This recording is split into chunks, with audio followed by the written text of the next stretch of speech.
Konten ini buat kamu yang lagi menjalankan bisnis jasa, entah itu kamu freelancer atau lagi kepikiran bikin agensi atau jasa apapun itu. Tapi bayarannya masih jauh dari harapan kamu. Dapat duit tapi profitnya tipis. Jadi kamu susah bangun tim, susah bangun sistem. Di materi ini saya sudah buat strateginya, plannya sampai bagaimana melakukan penugasan ke tim kamu. Kalau kamu sudah punya tim atau kalaupun kamu masih sendirian menjalankan semuanya. Jadi selamat belajar. Oke teman-teman, ini adalah hierarki pembelian di bisnis jasa. Tapi sebenarnya ini bisa dipakai juga di bisnis yang lainnya selain bisnis jasa. Tapi sekarang kita belajarnya atau latihannya, anggap saja sekarang kita lagi menjalankan bisnis jasa. Biar kita bisnis jasa yang mau kita optimalkan, biar kliennya lebih banyak lagi dan lebih tepat sasaran lagi. Oke, seperti yang kalian ketahui, hierarki atau tingkatan paling bawah yang kalau kalian lihat di sini ada call call, atau call call itu kayak begini teman-teman. Biasa kalau kita menjalankan bisnis atau usaha, tiba-tiba ada yang menelpon, mungkin sebulan bisa 10 kali mungkin, yang tiba-tiba nanya, "Pak, Bu, sudah punya aplikasi kasir belum? Pak, sudah punya ini belum?" dan lain sebagainya. Kami punya itu, kami menawarkan ini dan lain sebagainya. Nah, itu call call. Entah dari mana mereka mendapatkan kontak kita, tiba-tiba mereka bisa menghubungi kita seperti itu. Nah, kalau di sini kalian lihat semakin ke atas kompetisinya itu semakin rendah. Semakin enak mainnya di atas, tapi naiknya susah. Semakin ke bawah itu semakin besar, semakin banyak orang yang main di situ. Tapi mudah dieksekusi. Contoh misalnya call call tadi, mudah dieksekusi, hampir gratis. Karena seperti itu, makanya yang main di sini itu banyak. Berat sekali closingnya di sini teman-teman, susah closingnya. Nah, naik ke atas sedikit, ada orang-orang yang mencari kita, mencari jasa kita misalnya, itu dari iklan, dari mesin pencari, SEO atau SEM mungkin seperti itu. Ini tidak sebanyak call call pemainnya, tapi bisa dibilang kenapa tidak sebanyak call call? Karena ya butuh biaya pasti, butuh strategi dan skill di situ. Nah, terus naik ke atas lagi, ada orang-orang yang mencari kita atau mengenali kita karena kita ahli di bidangnya.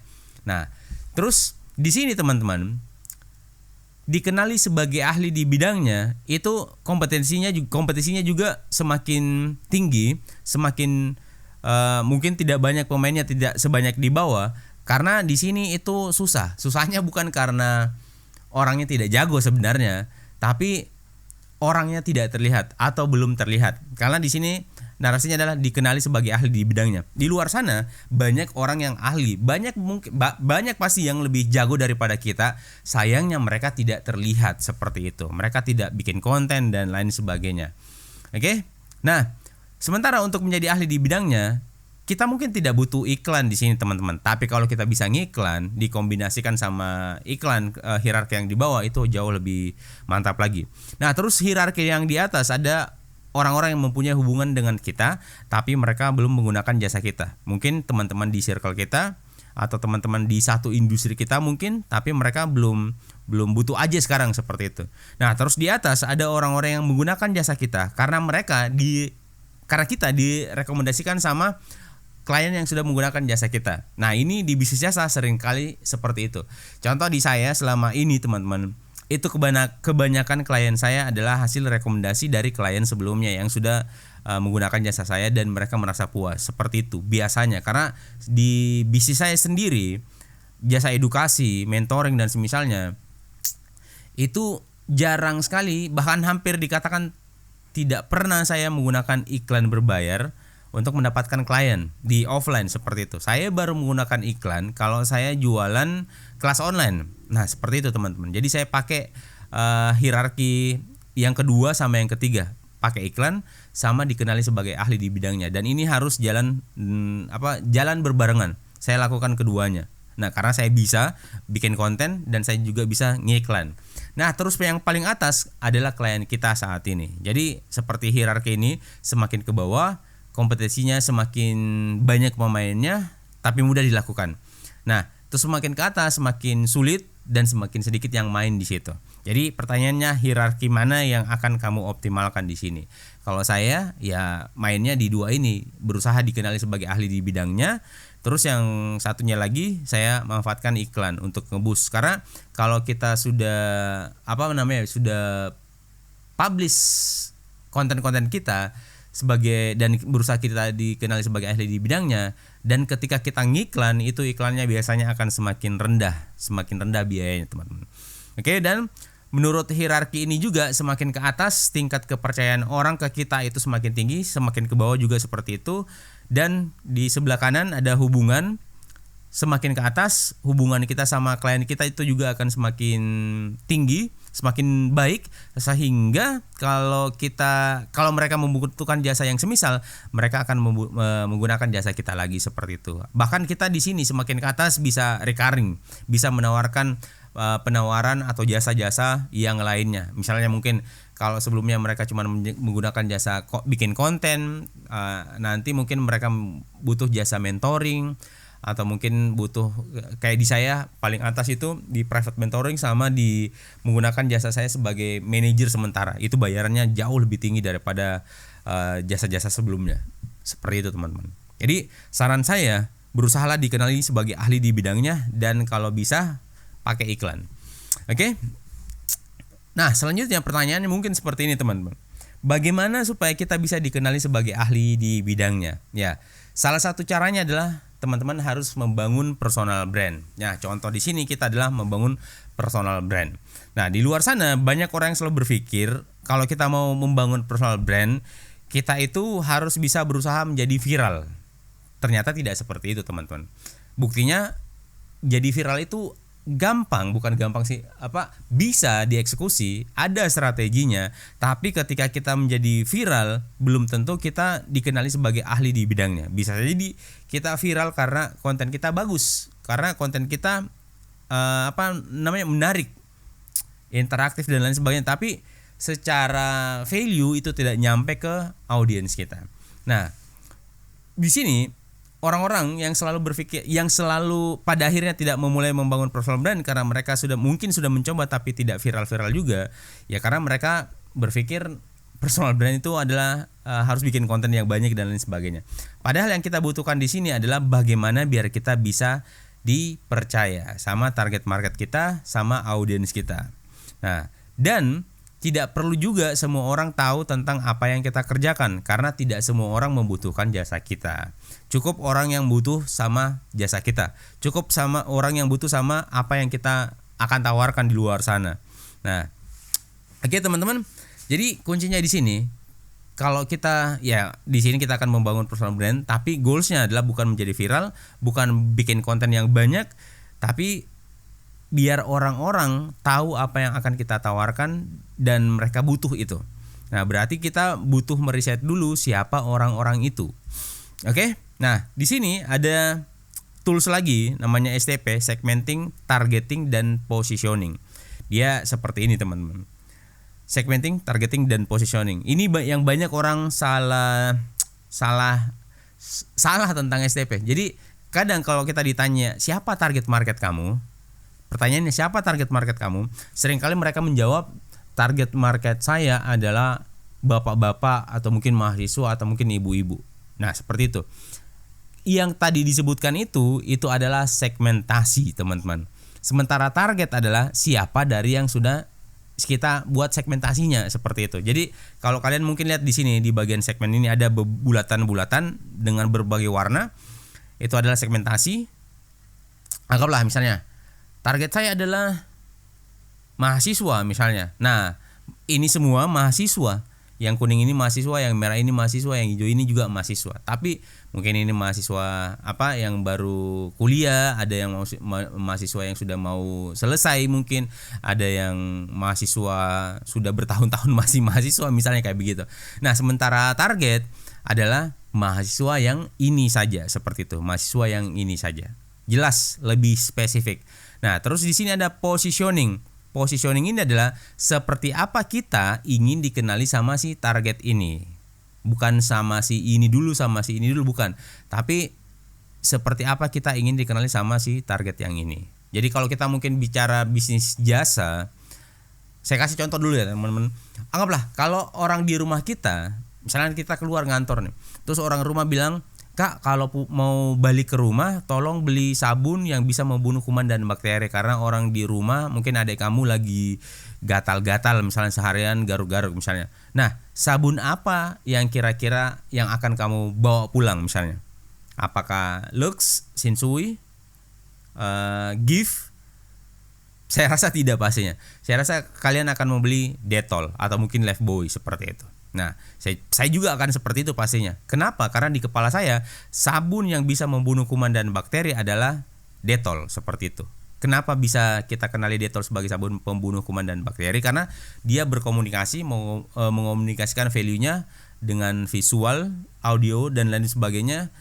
Kayak contoh misalkan kalian lihat gambar Dettol itu warnanya biru dengan logo kesehatan yang besar banget, tidak seperti di sabun-sabun Lux kecantikan yang lain sebagainya. Nah, itu dia positioning teman-teman.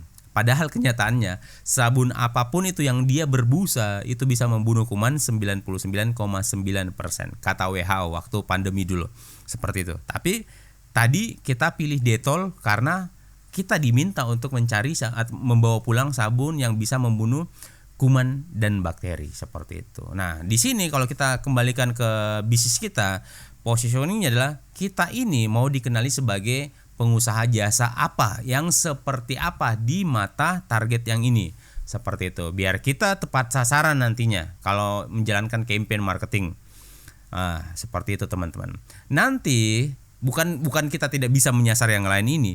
Sekarang kita pelurunya terbatas, sumber dayanya terbatas. Jadi kita sebaiknya dengan sumber daya yang terbatas itu, dengan peluru yang terbatas itu, sebaiknya menyasar yang ada aja dulu, seperti itu, yang spesifik aja dulu seperti itu. Karena kalau kita sama seperti orang lain yang tidak jelas, saya targetnya ini dan lain sebagainya, itu namanya kita tidak jelas.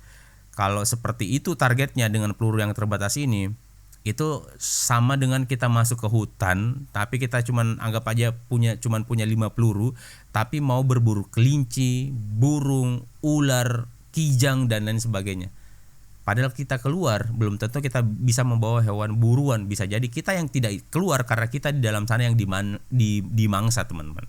Seperti itu. Jadi kalau kita sadar diri sumber daya kita terbatas ya buat target yang spesifik seperti itu. Karena kalau kita bilang semua orang adalah target kita, itu sejatinya kita sedang tidak punya target market sama sekali. Oke, nah setelah teman-teman membuat segmentasi dan target, tugas kalian adalah membuat buyer persona atau bahasa kerennya adalah ideal IPC, ideal persona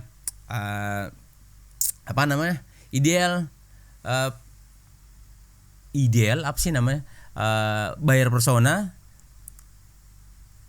buyer avatar dan misalnya pokoknya begitulah. Ideal persona customer ya itu. Oke, nah, jadi seperti ini.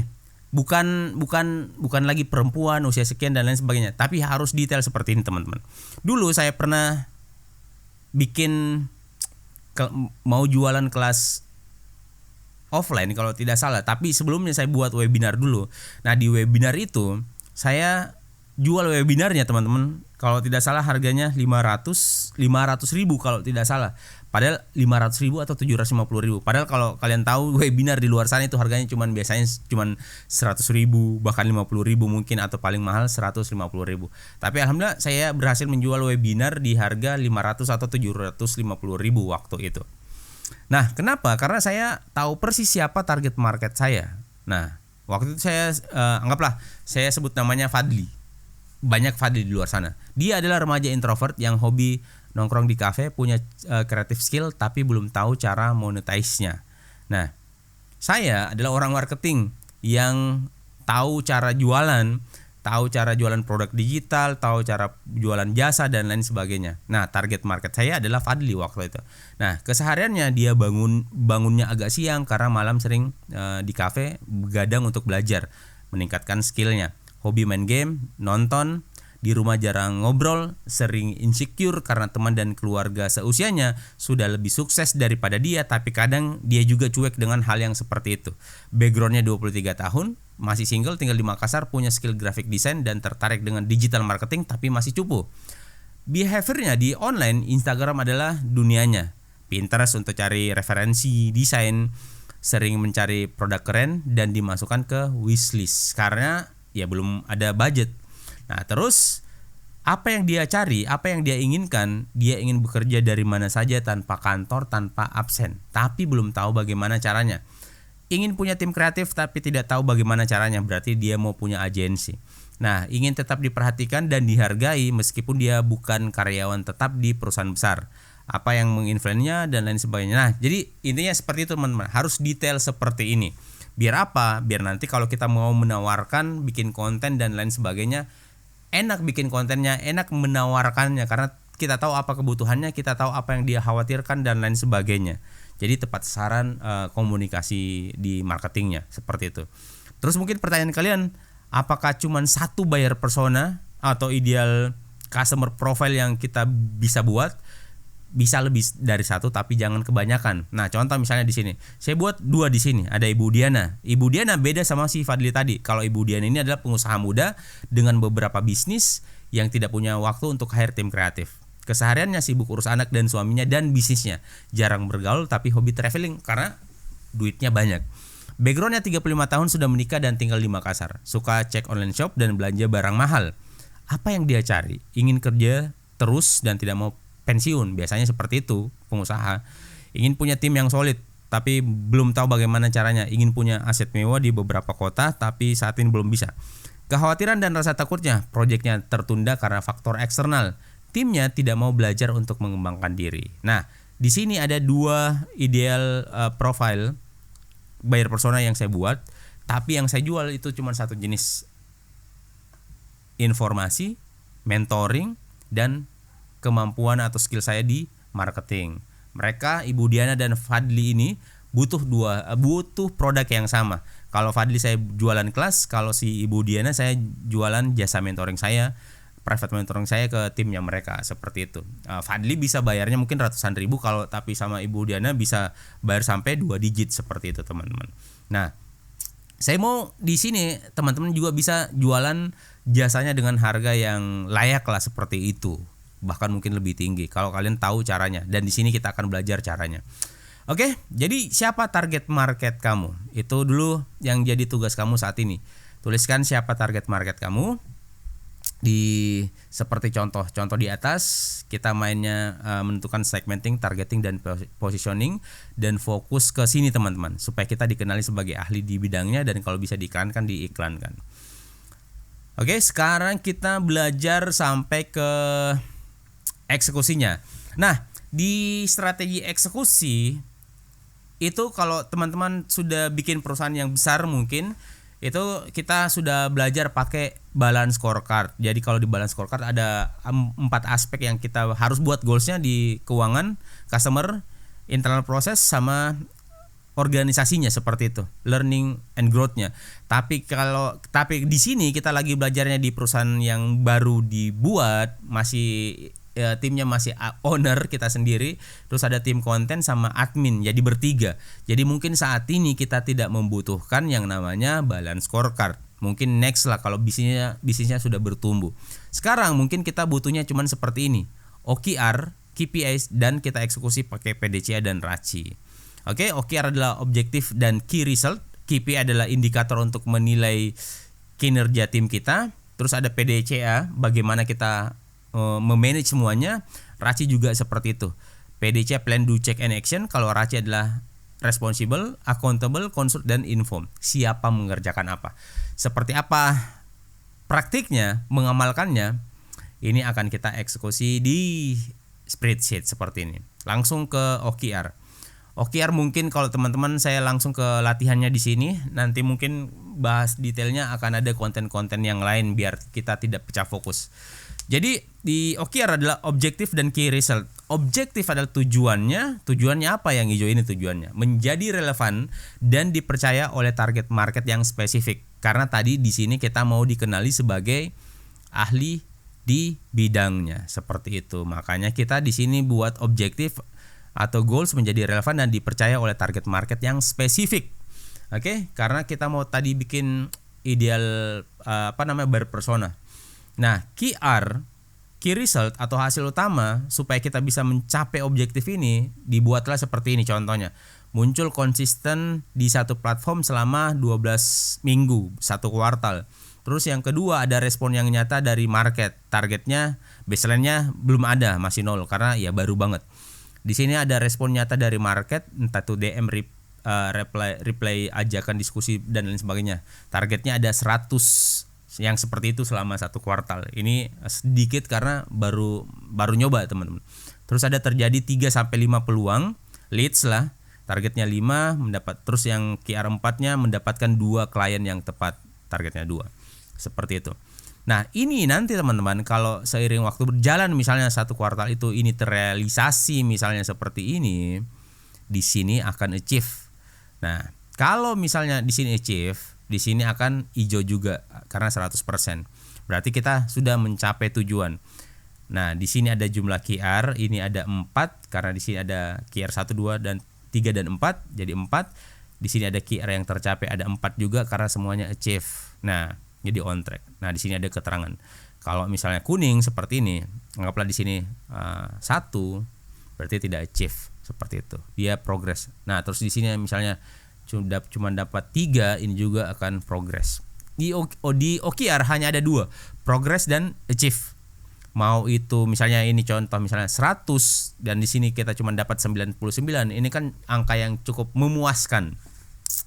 Kurang 1, tapi dia statusnya akan tetap progress juga teman-teman, seperti itu. Nah, kalau contohnya seperti ini, 1 achieve, 3 masih progress, itu berarti di sini yang achieve cuma 1 dari 4 dan progresnya cuma 25%. Need improvement. Lumayan tapi need improvement, seperti itu. Nah, anggaplah ini semua belum terrealisasi karena kita belum mulai eksekusinya. Nah, eksekusinya seperti apa? Kita buat dulu inisiatifnya. Ini yang harus kita kejar. Kalau ini tercapai, ini tercapai. Nah, apa inisiatifnya supaya ini tercapai? Yang pertama adalah, ini contoh ya teman-teman. Yang pertama adalah memperjelas siapa yang mau dibantu, target audiens kita tadi, dan kenapa. Berarti kita butuh riset. Ini terkait sama semua KR. Seperti itu. Nah, terus di sini ada menentukan positioning dan POV personal brand kita. Positioning ini berkaitan juga sama semua KR. Hadir konsisten di satu platform ini berkaitan sama KR1. Ini membangun interaksi dan kepercayaan, mengonversi ke peluang dan klien yang tepat KR3 dan 4 seperti itu. Siapa yang bertanggung jawab sama inisiatif ini? Ada owner, ini ada tim konten, ini ada admin seperti itu. Deadline-nya silahkan nanti mungkin diisi kapan. Nah, nanti ini kita breakdown ke action plan seperti itu. Nah, di action plan-nya seperti ini. Proyeknya adalah membangun trust selama 1 kuartal supaya kita dikenali sebagai ahli di bidangnya. Nah, menjadi orang yang relevan dan dipercaya oleh target market yang spesifik sehingga muncul peluang dan klien yang tepat. Nah, ini adalah targetnya. Nah, OMTM adalah one metric that matters seperti itu. Maksudnya satu matriks atau satu indikator yang itu penting di project ini. Di sini adalah minimal 3 percakapan yang relevan per minggunya seperti itu. Periode eksekusi berarti 1 kuartal. Nah, 1 kuartal atau 3 bulan. Nah, kita misalnya cuman ada budget 5 juta misalnya selama 3 bulan karena ya bisnis yang baru dimulai, teman-teman. Oke.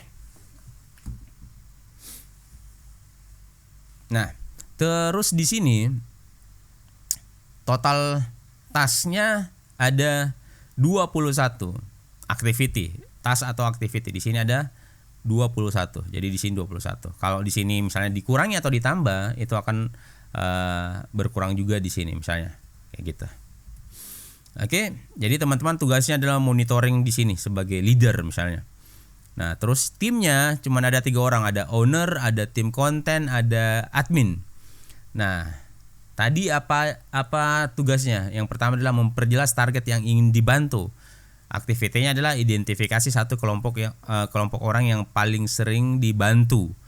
Targetnya adalah daftar target. Ini apakah ini berdampak sama matriks ini?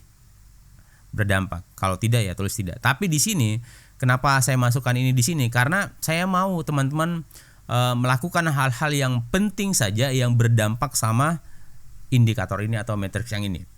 Makanya di sini semua yes seperti itu. Nah, di sini ada wawancara atau recall pengalaman ke 3 sampai 5 orang.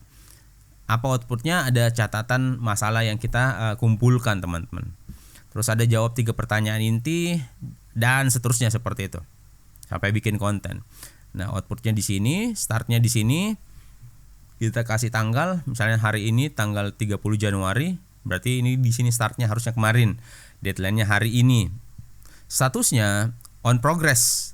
Nah, kalau misalnya hari ini di sini teman-teman bisa lihat dan di sini masih 0. Kalau misalnya ini dan itu di sini sudah tercatat 1 yang dan sudah 5% seperti itu. Nah, tapi kalau misalnya hari ini activity ini tidak selesai, misalnya teman-teman tidak selesai misalnya, ini bisa teman-teman kasih keterangan di blog atau misalnya seandainya misalnya teman-teman hari ini adalah tanggal 31 misalnya atau tanggal 29 misalnya kayak gini 29, itu akan terhitung menjadi sudah deadline tapi belum dikerjakan seperti itu. Oke, nah terus di sini misalnya wawancara deadline-nya tanggal 31 on progress, oke lah. Nah, ini ada jawab 3 pertanyaan inti. Deadline juga tanggal 31 masih on progress. Di sini teman-teman, ini semua saya kasih formula otomatis bisa digunakan, tapi seandainya ini tidak relevan karena saya pakainya cuman ada skor di 100 sama 50 sama 25. Nah, tapi kalau di project yang seperti ini mungkin ini 50, 100 sama 25 itu tidak relevan, kurang objektif. Jadi ini mungkin bisa ditiadakan saja, misalnya dihapus saja boleh juga seperti itu. Oke. Nah, sekarang kita ke ini adalah PDCA, plannya seperti ini. Yang di doing seperti ini. Yang dicek adalah yang di follow up maksudnya. Misalnya kayak anggaplah saja hari ini tanggal 30 tapi ternyata ini masih on progress, kita bisa follow up ke tim kita misalnya seperti itu. Kita bisa ke tim kita. Kenapa ini belum selesai sementara ini sudah tanggal 30 misalnya seperti itu. Nah, jadi bisa tahu yang mana yang sudah terlambat misalnya, sudah mendekati deadline dan lain sebagainya.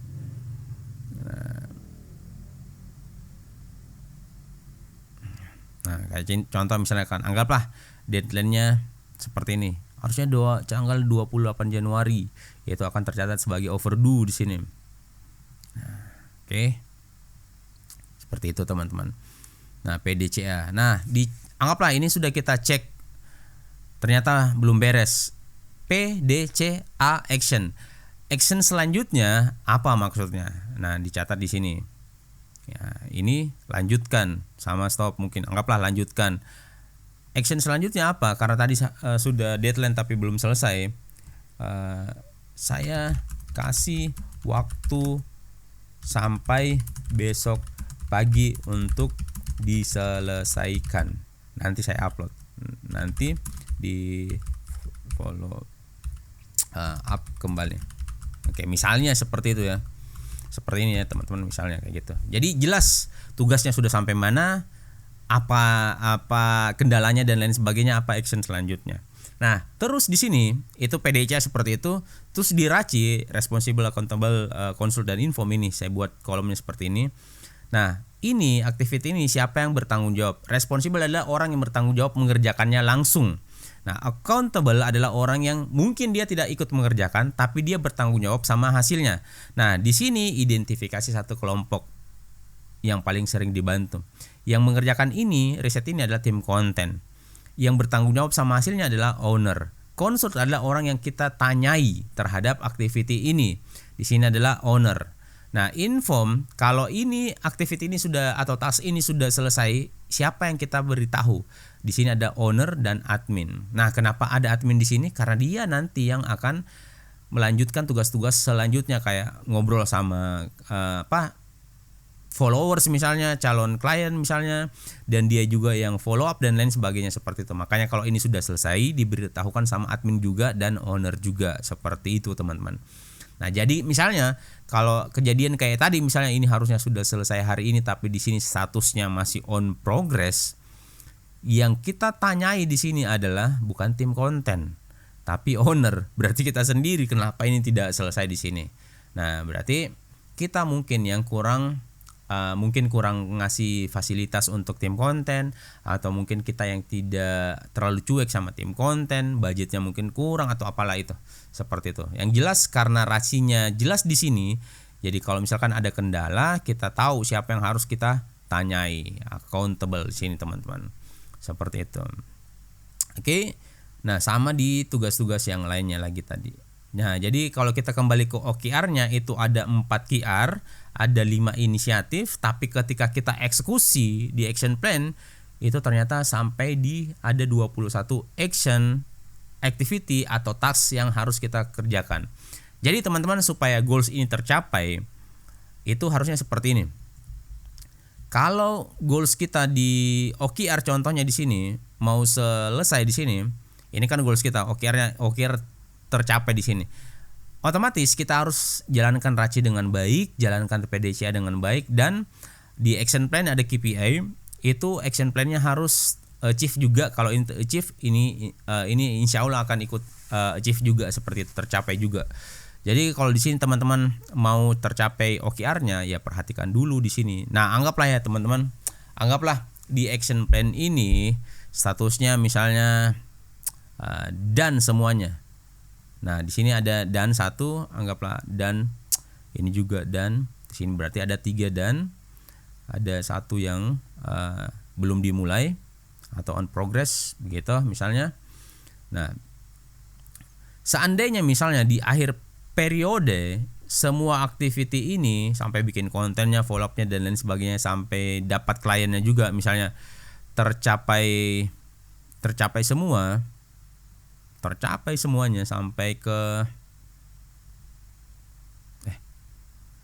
misalnya dan itu sampai di sini misalnya.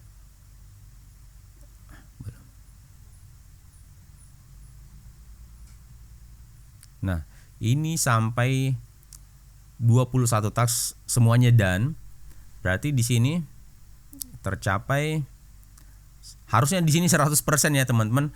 Kenapa di sini 109%?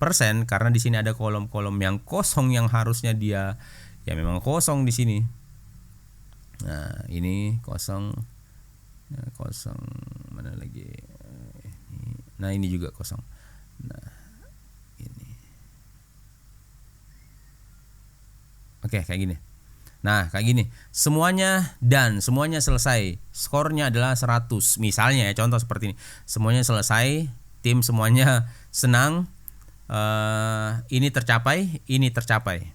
Nah, karena semuanya dan. Nah, kalau di sini tercapai teman-teman, atau anggap saja 80% tercapai, OKR tentunya harusnya tercapai juga. Nah, anggap semuanya di sini achieve semua. Di sini semuanya juga hijau. Berarti tugas kita selama 1 kuartal berjalan dengan sangat baik. Nah, anggaplah mungkin bukan baik-baik banget lah, misalnya di sini cuma 1. Nah, berarti di sini 75%. 75% pun itu sudah hijau di sini teman-teman. Kita sudah mendapatkan uang dari sini. Mungkin karena kliennya bayarnya besar seperti itu. Oke. Sampai di sini semoga kalian bisa dapat insight dan bisa diterapkan di bisnis kalian masing-masing, di bisnis jasa terutama. Dan kalau kalian masih bingung, silahkan DM saya di Instagram. Kalau mungkin kalian mau belajar lebih detail tentang strategi eksekusi, kalian juga bisa belajar. Di sini banyak sekali template. Kalau perusahaan yang mau dikembangkan, ada balance scorecard, ada marketing plan, ada OKR untuk semua divisi atau departemen di bisnis kalian masing-masing. Jadi insya Allah ini yang saya lakukan biasanya di klien saya, dibayar private mentoring sampai jadi manajer sementara dengan angka yang lumayan banget lah untuk saya setidaknya teman-teman. Dan ini sangat worth, saya sudah jalankan bertahun-tahun sebagai manajer seperti itu. Oke, sampai jumpa insya Allah di materi-materi selanjutnya. Assalamualaikum warahmatullahi wabarakatuh.